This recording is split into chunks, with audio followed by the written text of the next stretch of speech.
Eu nunca pensei que o pior tipo de dívida não fosse financeira, mas emocional. Durante anos, 10, para ser precisa, eu paguei todas as contas dos meus pais. Não estou falando de ajuda ocasional ou de pequenos favores. Não. Eu pagava a hipoteca, o seguro da casa, as contas de água, luz, gás, telefone, até as taxas escolares da minha irmã mais nova, que naquela época ainda morava com eles. Se precisassem de algo, de qualquer coisa, meu telefone tocava. Era sempre a mesma voz aflita do outro lado: filha, você pode ajudar a gente esse mês? Só até as coisas melhorarem. Só até as coisas melhorarem. Essas palavras ecoaram na minha cabeça por anos, se enroscando na minha mente feito erva daninha, sufocando meus próprios sonhos, meus próprios planos. Eu sempre achei que, de alguma forma, estava construindo algo para todos nós. Que aquele esforço era, mesmo silenciosamente, reconhecido. Que havia amor, que havia gratidão, que havia respeito. E que, um dia, quando eles estivessem melhor, quando eu pudesse finalmente respirar, não seria apenas um peso jogado em cima de mim, mas algo que nos uniria de verdade. Mas eu estava errada. Tão errada. Lembro até hoje da noite em que descobri. Estava chovendo forte. Daquelas noites em que cada trovão parece arrancar pedaços do céu. Eu estava em casa, sozinha, tentando me concentrar em um relatório atrasado, quando meu celular vibrou. Era minha prima, Larissa. Você viu o que aconteceu? Ela mandou. Não, eu não tinha visto. Então ela enviou uma foto, era o testamento do meu pai, recém-registrado. Um documento público, que qualquer um podia consultar se soubesse onde procurar. Meu nome não estava lá. Nenhuma menção. Nada. Eu reli as linhas várias vezes, achando que era um erro, que talvez estivesse cega de raiva, que talvez Larissa tivesse interpretado errado. Mas não.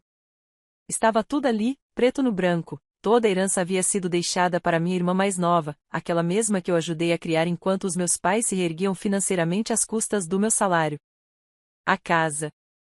O carro. As economias. Tudo. Eu? Eu fui apagada. Como se nunca tivesse existido. As horas seguintes foram um borrão de incredulidade, raiva, dor. Passei a madrugada andando de um lado para o outro no apartamento, sentindo um gosto amargo na boca. As cenas se repetiam na minha cabeça: o Natal em que eu paguei a ceia inteira. O aniversário da minha mãe em que comprei um presente caro enquanto mal tinha dinheiro para pagar meu próprio aluguel. As ligações de madrugada pedindo só mais uma ajudinha. E agora? Agora eu era simplesmente um nome riscado de uma folha.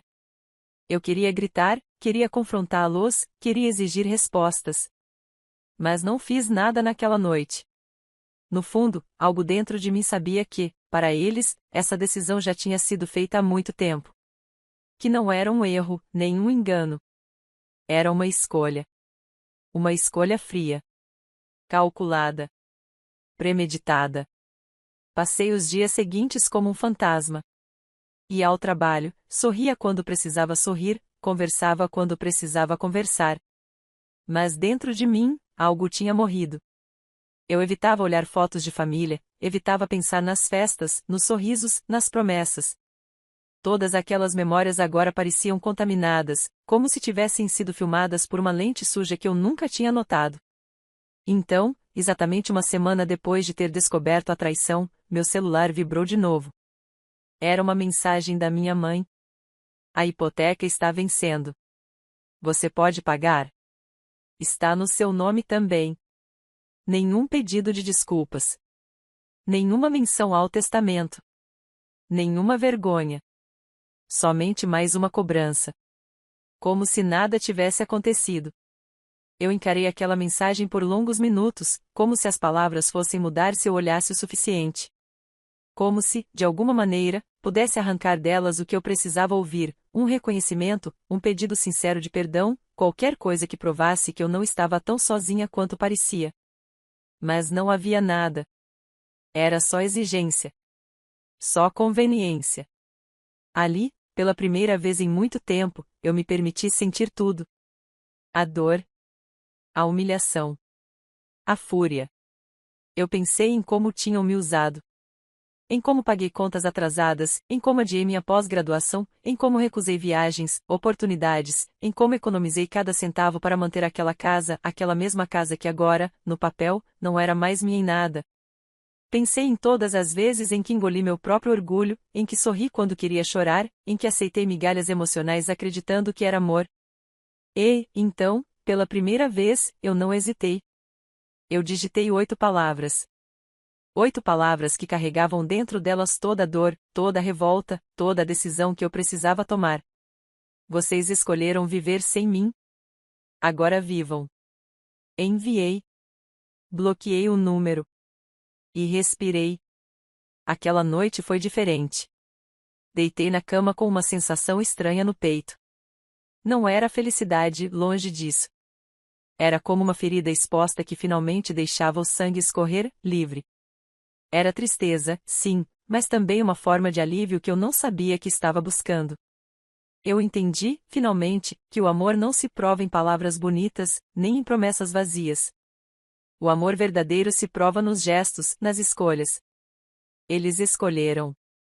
E eu também escolhi. A partir daquele momento, eu não seria mais o plano de emergência de ninguém. Não seria mais a carteira mágica. Não seria mais a filha submissa. Eu seria, pela primeira vez em muitos anos, livre. E se eles tivessem que encarar as consequências das próprias escolhas, a hipoteca, as dívidas, o que quer que fosse, que encarassem. Sem mim, ainda levaria tempo para curar as feridas. Ainda haveria dias em que o vazio pareceria insuportável. Mas eu sabia, no fundo do meu ser, que havia feito a única coisa certa: dizer não. Dizer basta. Dizer, com cada fibra do meu corpo, que eu não era descartável. E que, finalmente, era hora de viver a minha própria vida, sem correntes, sem dívidas, sem grilhões invisíveis. Era minha vez. E eu não pretendia desperdiçá-la. As mensagens da minha mãe continuaram, mesmo depois do bloqueio. Ela usava outros números, perfis falsos, e até pedia para conhecidos mandarem recados. Algumas eram curtas, como se suplicassem.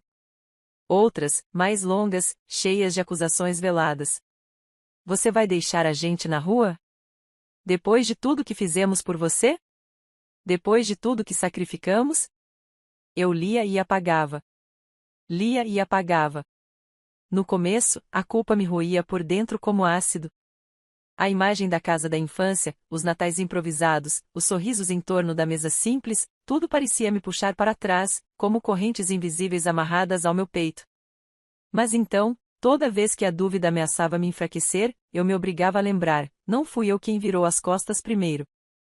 Eles é que assinaram papéis me apagando da história, como quem apaga um número errado de uma folha. Eles é que decidiram que eu era descartável quando não precisaram mais da minha carteira para pagar as contas. O peso da verdade doía. Mas era um lembrete necessário. Uma semana depois da mensagem das 8 palavras, uma notificação acendeu no meu celular. Ligação de número restrito. Ignorei. 10 minutos depois, outra. Mais 10 minutos, outra. Eu sabia quem era. Sentia isso no fundo do estômago. Minha mãe sempre fora assim, quando queria algo, não conhecia limites. Na 4ª ligação consecutiva, a secretária eletrônica atendeu automaticamente. E foi então que ouvi a voz dela, vazando pelo viva-voz enquanto eu preparava um café na cozinha. É isso? Depois de tudo que fizemos, você vai simplesmente deixar a casa ser tomada pelo banco? Você é uma ingrata. Sempre foi. Nós te demos tudo, e agora é assim que você retribui? A sua irmã precisa dessa casa. Você quer ver a sua irmã sem teto? Que tipo de monstro você se tornou? Eu fiquei parada, o filtro de papel do café pingando inutilmente na pia, enquanto o veneno se espalhava pelo pequeno alto-falante do meu celular. Não havia menção a mim. Não havia preocupação comigo. Só com a casa. Com a irmã. Como sempre. Naquela noite, eu recebi uma mensagem dela, agora, de um número desconhecido. Era uma foto. A casa. A fachada antiga, a pintura descascada, as janelas que eu conhecia tão bem. E uma legenda seca. O banco já colocou a placa. Satisfeita? Olhei para a foto por alguns segundos, sem reação. Era irônico. Por tanto tempo, aquela casa havia sido meu símbolo de responsabilidade, de pertencimento, de tudo aquilo que eu achava que valia a pena lutar. Agora, ela era apenas uma construção vazia. Sem amor. Sem gratidão. Sem mim.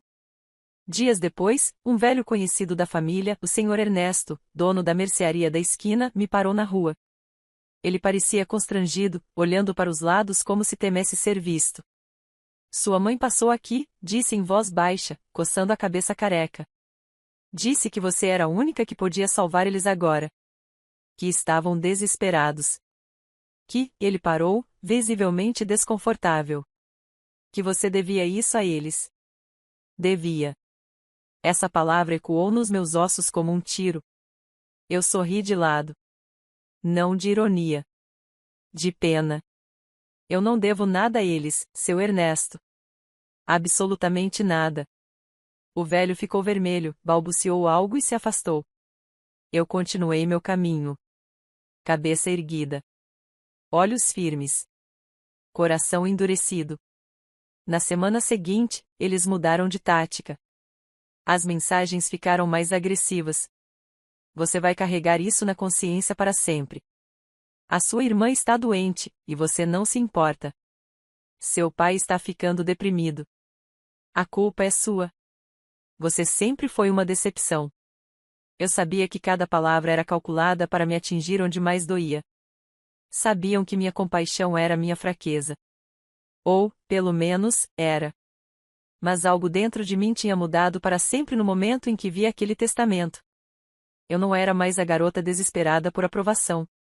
Eu não era mais a filha que faria qualquer sacrifício para ser aceita. Eu era alguém que aprendeu, da forma mais brutal possível, que amor verdadeiro não exige pagamento. E que perdão não é obrigatoriedade. Naquela mesma noite, enquanto eu trabalhava em silêncio no meu apartamento pequeno e arrumado, o mesmo onde nunca recebi visitas dos meus pais, mesmo após tantos convites, ouvi um estrondo seco. Pulei da cadeira. Abri a porta da varanda e vi, lá embaixo, um envelope branco jogado no chão da garagem. Desci correndo, pé ante pé, já imaginando o que encontraria. Dentro do envelope, uma carta escrita à mão, com garranchos apressados e irritados. Nós te demos tudo. Você nos deve.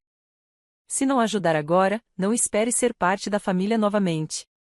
Sorri amargo. Não ajudar agora? Família? Que família? A família que me apagou com a caneta sem pensar duas vezes? A família que só lembrava de mim quando a conta chegava? Amassar aquela carta foi mais fácil do que imaginei. Joguei no lixo sem remorso. Sem arrependimento. Sem dor. Naquela noite, fiz algo que há muito deveria ter feito. Abri meu velho caderno de anotações, aquele onde eu costumava escrever meus sonhos, meus planos, minhas metas e comecei uma nova página. No topo, escrevi: Minha vida começa aqui. Abaixo, escrevi: Investir em mim mesma. Reconstruir minhas economias. Cercar-me de quem me valoriza de verdade. Nunca mais me colocar em posição de dívida emocional. A cada palavra escrita, sentia um peso saindo das minhas costas. Pela primeira vez, talvez em toda a minha vida, eu sentia que era dona do meu destino. E eu não pretendia, jamais, abrir mão disso novamente. O telefone tocou mais uma vez naquela madrugada. Número restrito. Desta vez, eu não apenas ignorei. Eu silenciei para sempre. Desliguei o celular. Desativei todas as redes sociais ligadas à família. Era o começo de uma nova era. Eles ainda não sabiam, mas eu estava só começando. E a maior lição que aprenderiam seria que, quando você trata alguém como descartável, precisa estar preparado para a ausência dele quando realmente precisar. Porque agora, eles precisariam. E eu não estaria mais lá. Nunca mais. Eu deveria ter previsto. Deveria ter sabido que eles não aceitariam o silêncio como resposta. Quando a chantagem emocional falhou, quando os apelos patéticos e as ameaças veladas se perderam no vazio que eu construía ao redor de mim, eles passaram para a próxima fase. A humilhação pública. Recebi o convite em um sábado de manhã, em um envelope bege amassado, largado embaixo da minha porta. Sem remetente, sem bilhete. Apenas um convite formal para o aniversário de 60 anos do meu pai, a ser celebrado no salão de festas da igreja onde eu fora batizada. Naquele instante, meu estômago revirou. Não havia motivo algum para me convidarem. Depois de semanas ignorando suas súplicas, depois de ser acusada de ingrata, de cruel, de monstro. Por que agora? A resposta era simples. Eles não queriam minha presença. Queriam meu constrangimento. Queriam me envergonhar diante de todos os rostos conhecidos da vizinhança, dos amigos de infância, dos parentes distantes. Era uma última tentativa desesperada de me quebrar. No começo, pensei em ignorar. Simplesmente jogar o convite no lixo e seguir minha vida. Mas, à medida que o dia se aproximava, percebi algo. Eu não era mais a garota que fugia. Eu não era mais a filha que abaixava a cabeça para evitar conflito. Eles queriam um espetáculo? Iam tê-lo. Mas não seria o tipo de espetáculo que imaginavam. O salão estava cheio quando cheguei. Parei na entrada, observando de longe. As mesmas velhas decorações improvisadas, balões murchando no canto, mesas cobertas por toalhas de plástico barato, música baixa ecoando dos alto-falantes arranhados. Pessoas rindo, bebendo, comendo. E, no centro, meus pais. Minha mãe, com um vestido vermelho berrante, circulava pelo salão distribuindo sorrisos falsos. Meu pai, de terno surrado, conversava animadamente com um grupo de conhecidos. Quando me viram, o murmúrio foi imediato. Cabeças se viraram. Olhares curiosos e julgadores se fixaram em mim. Senti o peso daqueles olhos como se fossem pedras presas nas minhas roupas. Mas eu mantive a cabeça erguida. Eu sabia quem eu era. Sabia o que tinha feito e o que eles tinham feito em troca. Nenhuma mentira poderia mudar isso. Fui recebida por minha irmã no meio do salão. Ela sorria com um brilho venenoso nos olhos. Achei que não viesse, disse, o tom envenenado por baixo da falsa simpatia. Papai vai adorar te ver. Antes que eu pudesse responder, ela se virou para o microfone montado no pequeno palco improvisado. Todos! Chamou, atraindo a atenção geral. Vamos dar início às homenagens ao nosso querido pai. Um coro de palmas encheu o salão. E, então, ela fez o que eu já sabia que faria. Pegou um envelope branco, diferente dos outros, e levantou, com teatralidade. Antes de começarmos, papai gostaria de compartilhar algo muito especial. Um presente que representa tudo o que ele mais valoriza. Ela abriu o envelope e tirou uma folha. Eu reconheci imediatamente. Era uma cópia do testamento. Com meu nome ausente em letras frias e oficiais. O golpe foi frio, calculado, cruel. Ela leu em voz alta. Declaro que deixo todos os meus bens à minha filha, por reconhecer nela a verdadeira dedicação e amor familiar. Pessoas no salão olharam para mim. Algumas chocadas. Outras sorrindo de canto. E então veio a facada. Infelizmente, disse minha irmã, com um falso tom pesaroso, nem todos souberam honrar a família como deveriam. Risadas contidas surgiram aqui e ali. Eu sabia. Era minha execução pública. Mas o que eles não sabiam era que eu não vinha desarmada. Respirei fundo. Caminhei até o palco com passos firmes. Peguei o microfone das mãos da minha irmã, que tentou resistir por um segundo, mas eu não recuei. Olhei para o salão. Olhei para os rostos que me julgavam sem saber da história verdadeira. E então, com a voz firme, sem gritar, sem chorar, eu disse: Vocês ouviram o que quiseram ouvir. Mas deixem-me contar o que nunca souberam. O salão ficou em silêncio. Até a música de fundo parou, como se o universo segurasse a respiração. Durante 10 anos, paguei todas as contas dessa casa, comecei, a voz cortando o ar como uma lâmina afiada. A hipoteca. As despesas médicas. As mensalidades escolares. As contas de água, luz e gás. Cada centavo saiu do meu bolso, enquanto eu abdicava dos meus próprios sonhos. Pessoas começaram a trocar olhares desconfortáveis. Eu não pedi reconhecimento. Não pedi homenagens. Pedi apenas amor e respeito. E, em troca, fui apagada da história. Fui tratada como um fardo. Como uma intrusa. Minha mãe tentou interromper, mas ergui a mão. O salão inteiro agora me ouvia. Hoje vocês riram. Hoje me apontaram o dedo. Mas lembrem-se, quando os boletos chegavam, não era o orgulho da família em que pagava. Era a decepção. Alguns rostos começaram a enrubescer. Eles escolheram apagar meu nome. E eu escolhi apagar minha dívida emocional com eles. Se a hipoteca vencer, que vença. Se perderem a casa, que percam. Não devem nada a mim, porque eu não devo mais nada a eles. Devolvi o microfone no pedestal. Virei as costas. E saí andando pelo salão, em meio ao silêncio pesado, sem me permitir olhar para trás.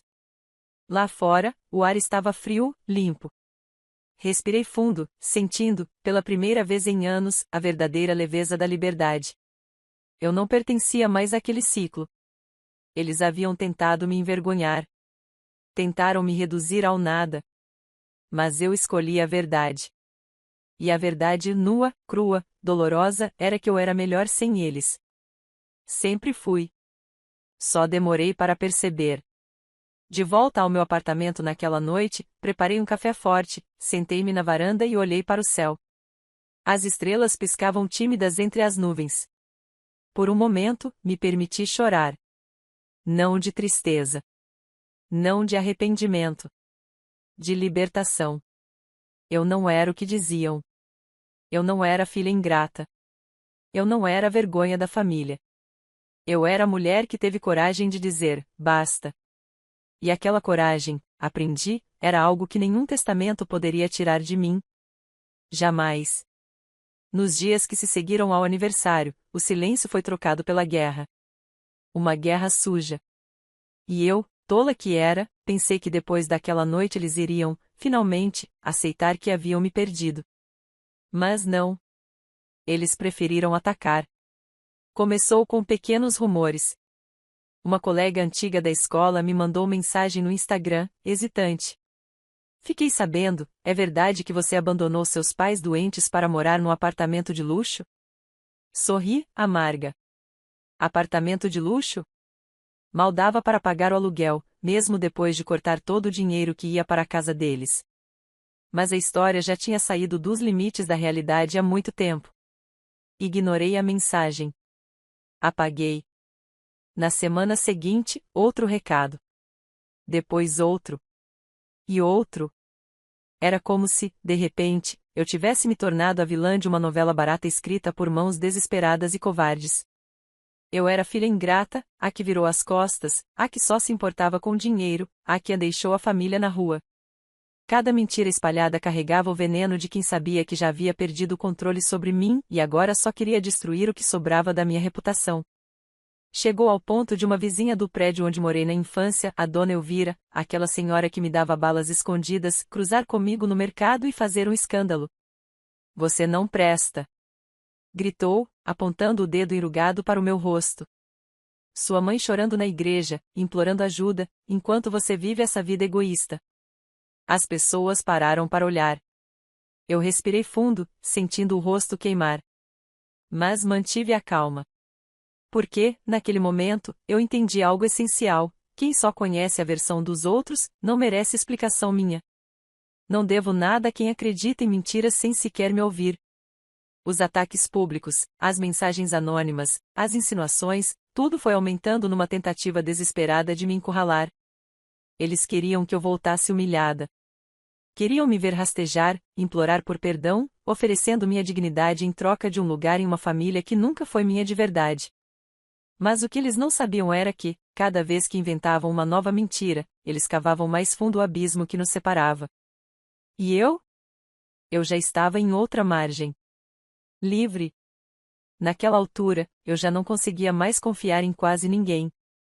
Aprendi que lealdade é uma palavra que muitos pronunciam, mas poucos praticam. Pessoas que eu julgava amigas de infância agora evitavam meu olhar, ou cochichavam quando eu passava.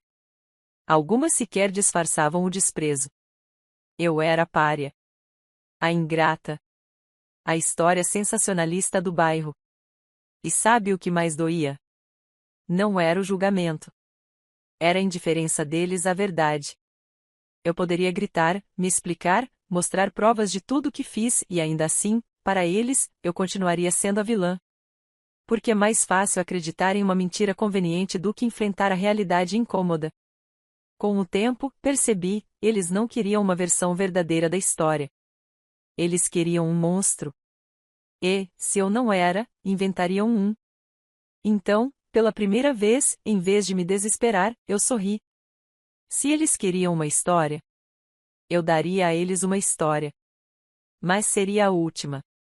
Decidi agir em silêncio, como eles nunca esperariam.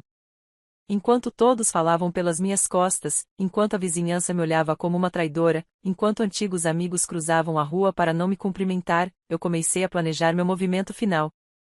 Não seria uma vingança impulsiva. Seria calculada. Precisa. Implacável. Era hora de encerrar esse ciclo de uma vez por todas. Era hora de mostrar que quem cava a cova para os outros, acaba caindo nela. Comecei com algo simples. Fui até o cartório da cidade e solicitei uma certidão de inadimplência da hipoteca da casa dos meus pais. Era um documento público, já que a dívida estava judicializada.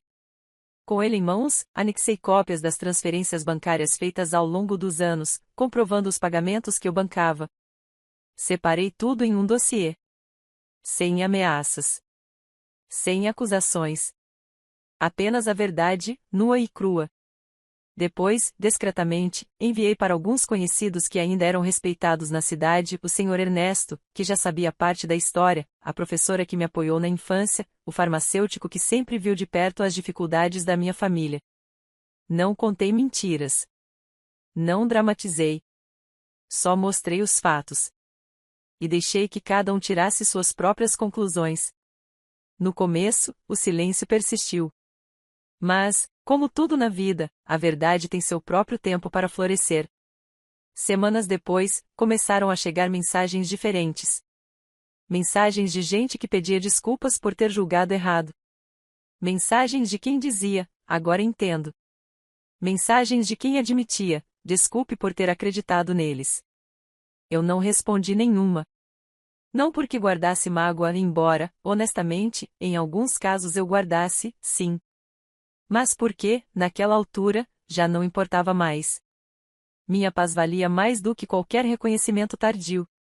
A última cartada veio sem aviso. Em uma manhã cinzenta de quinta-feira, minha mãe apareceu no meu trabalho. Ela, que jamais tinha se dado o trabalho de me visitar no escritório, surgiu na recepção, com os olhos vermelhos e a postura desmoronada. Fiquei sabendo porque minha colega me chamou, pálida, sem saber o que fazer. Quando saí da minha sala, havia ali, parada como uma sombra do que já foi. Ela se aproximou de mim na frente de todos, colegas, clientes, gerentes, e tentou me abraçar. Filha, ela soluçou. Me perdoa. Vamos conversar. Por favor. Senti dezenas de olhos sobre nós. Era a cena perfeita que ela queria. A vítima arrependida, implorando pelo perdão da filha cruel. Mas eu não era mais aquela garota. Olhei para ela, diretamente nos olhos, e disse, com a voz firme, sem elevar o tom. Você escolheu viver sem mim. Agora viva. Virei as costas. Entrei na minha sala. Fechei a porta. E deixei que o mundo julgasse como quisesse. Eu sabia a verdade. E, pela primeira vez na vida, a verdade era o suficiente para mim. Naquela noite, enquanto fechava meu apartamento silencioso e acolhedor, pensei. Amor de verdade não humilha, não manipula, não trai. Amor de verdade não abandona. Amor de verdade não precisa ser comprado. E se minha própria família não soube entender isso, então eles nunca me mereceram. Jamais. O aviso chegou numa manhã silenciosa, como quase todas as verdades importantes da minha vida.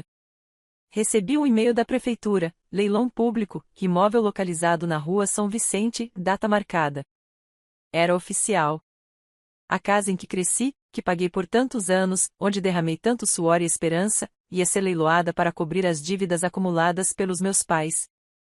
Sentei na beira da cama, o celular ainda vibrando na mão, e fechei os olhos. Não chorei. Não dessa vez. Parte de mim achava que se sentiria vingada. Que ver aquela casa indo a leilão, sendo arrancada das mãos que tanto me desprezaram, seria o ápice da justiça.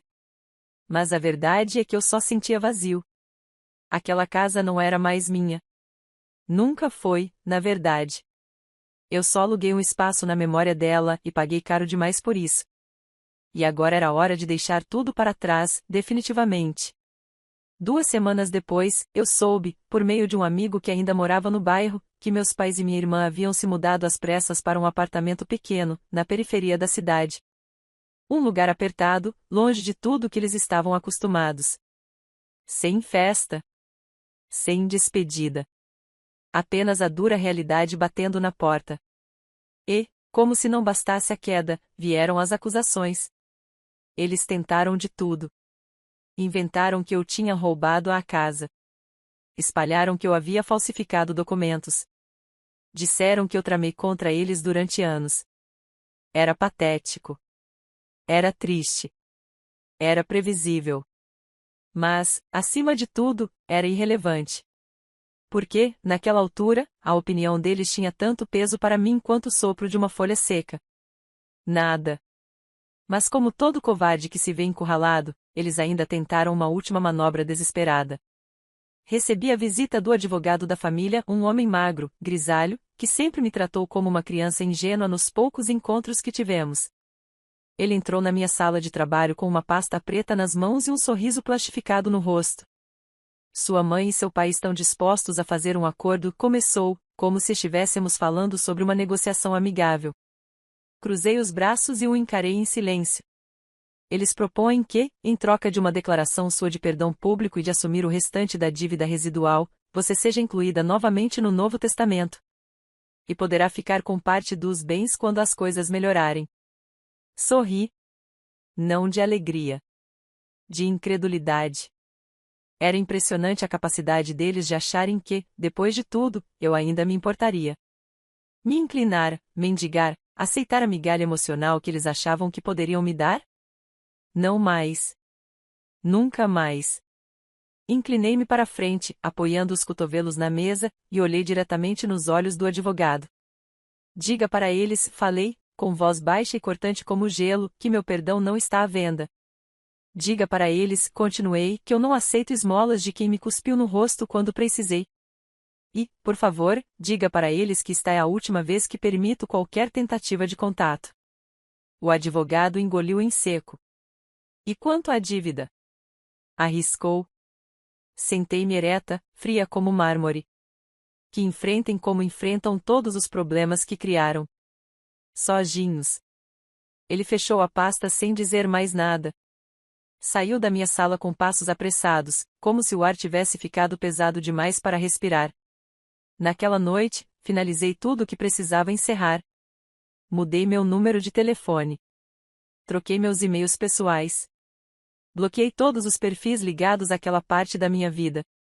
Não havia mais pontes para serem queimadas. Eu as tinha demolido uma a uma, com a paciência de quem entende que certas ruínas são necessárias para se construir algo novo.